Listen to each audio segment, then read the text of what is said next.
जय श्री राम दोस्तों। कहानी अच्छी लगे तो कहानी को लाइक, शेयर और सब्सक्राइब करना बिल्कुल मत भूलिएगा। कमेंट में जय श्री राम लिखना बिल्कुल मत भूलिएगा। देरी न करते हुए कहानी का शीर्षक है संत को कैसे पहचानें। संत महात्मा और उनको पहचानने वाले बहुत ही दुर्लभ हैं। आज तो दंभ, पाखंड और बनावटीपन इतना हो गया है कि असली संत महात्मा को पहचानना अत्यंत ही कठिन कार्य हो गया है। पर सच्चे जिज्ञासु को पता लगता है। भगवान कृपा करते हैं तभी उनको पहचाना जा सकता है।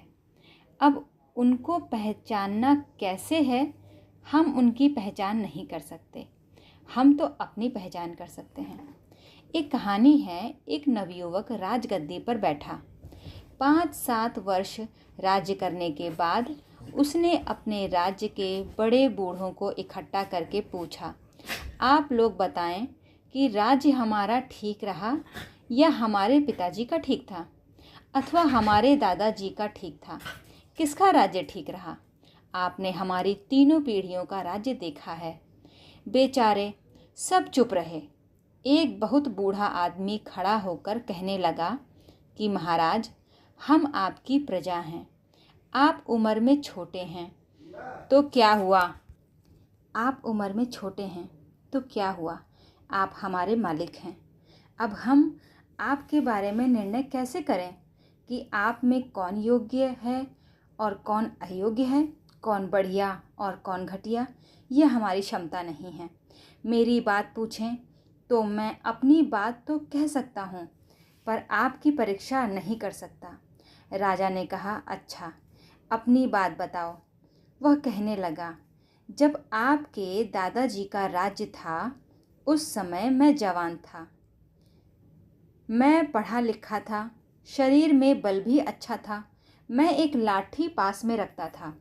उस समय यदि 5-10 आदमी एक साथ भी सामना करने के लिए आ जाते तो मैं हार नहीं खाता, बल्कि उन सबको मार दूं, ऐसा मेरा विश्वास था।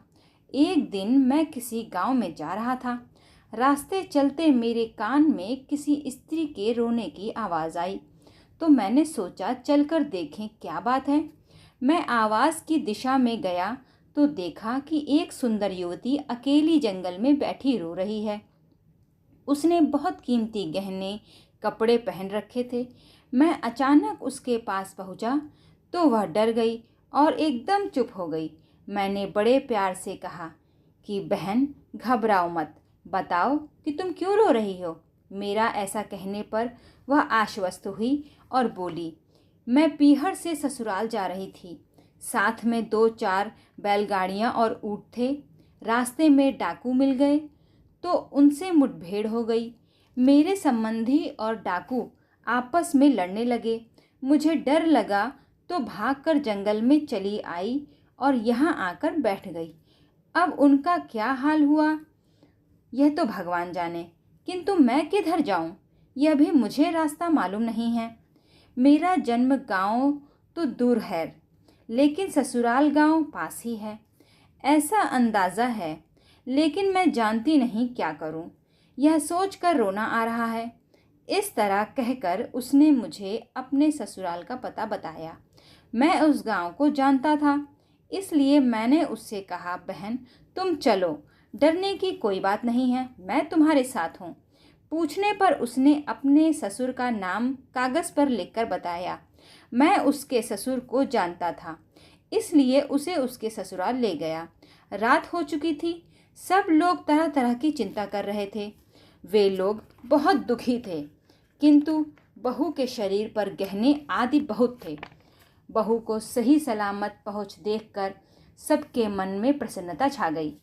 उस स्त्री ने अपने घर वालों से कहा, इन सज्जन को मैं पिता कहूँ या भाई कहूँ, इन्होंने मुझे बड़े प्यार से धीरज दिलाया और यहाँ तक पहुँचाया।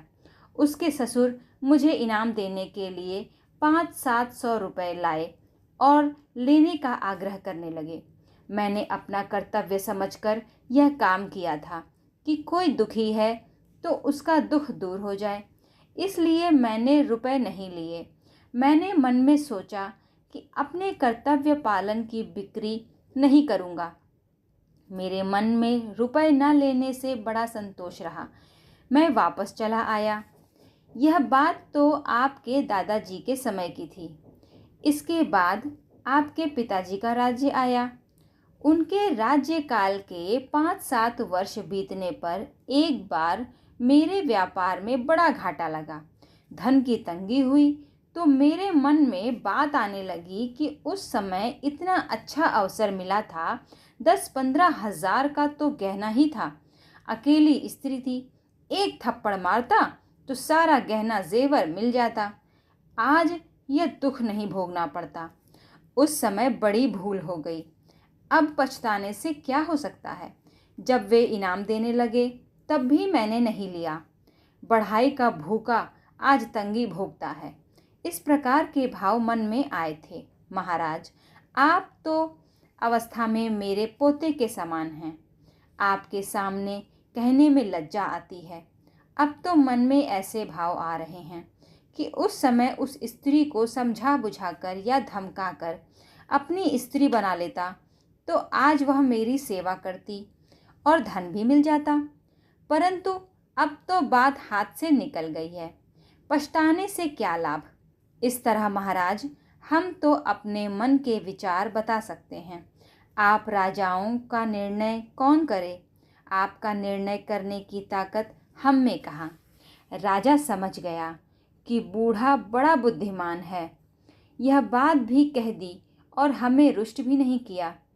इस तरह संतों की पहचान हम नहीं कर सकते कि यह कहाँ तक पहुँचे हुए हैं, किंतु उनके पास जाने से हमारे मन में मच रही हलचल शांत होती हो, बिना पूछे शंकाओं का समाधान होता हो, मन में संतोष होता हो, अपने में दैवी संपदा के गुण आते हों, अर्थात दया, क्षमा, उदारता, त्याग, संतोष, नीति, धर्म आदि की वृद्धि होती हो, दुर्गुण दुराचार दिखने लगें और घटने लगें। जिन महापुरुषों के संग अथवा दर्शनों से ऐसी विलक्षणताएं आती हों तो हम अंदाज़ा लगा सकते हैं।